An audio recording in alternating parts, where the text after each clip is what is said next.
सरकारी नोकरीचे आमिष दाखवून फसवणूक, आरोपी अटकेत, नागरिकांनी सतर्क राहण्याचे आवाहन।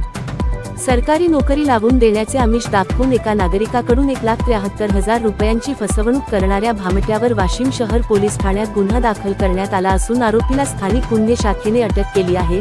फिर्यादी भगवान चांगदेव वानखडे यांनी दिलेल्या तक्रारीनुसार आरोपी रमेश रामकृष्ण नवघरे, वय 47, रा पारडी आसरा, ताजी, वाशिम याने फिर्यादीच्या मुलाला पंचायत समिती वाशिम येथे PTO पॅनल टेक्निकल ऑफिसर पदावर नोकरी लावून देण्याचे आमिष दाखवले।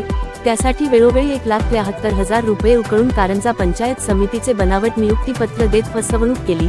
या प्रकरणी वाशिम शहर पोलीस ठाण्यात अपराध क्रमांक 555/2026 अंतर्गत भारतीय न्याय संहिता BNS कलम 318, 4, 336, 3, 340, 340, 2, 341, 1, 2, 339, 338 अन्वये गुन्हा दाखल करण्यात आला। गुन्हा दाखल होताच स्थानिक गुन्हे शाखेचे पोलीस निरीक्षक प्रदीप परदेशी यांच्या मार्गदर्शनाखाली सपोनी जगदीश बांगर, कोकणी निलेश जाधव व पथकाने आरोपीचा शोध सुरू केला।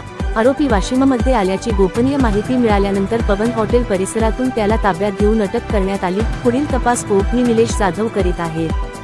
दरम्यान पोलीस अधीक्षक निकेश खाटमोडे पाटील यांनी नागरिकांना आवाहन करताना सांगितले की नोकरीसंदर्भातील माहिती केवळ संबंधित विभागाच्या अधिकृत संकेतस्थळावरूनच तपासावी।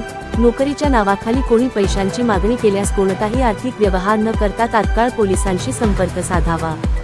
ही कारवाई पोलीस अधीक्षक निकेश खाटमोडे पाटील, अपर पोलीस अधीक्षक लता फड, उपविभागीय पोलीस अधिकारी नवदीप अग्रवाल यांच्या मार्गदर्शनाखाली स्थानिक गुन्हे शाखेच्या पथकाने केली।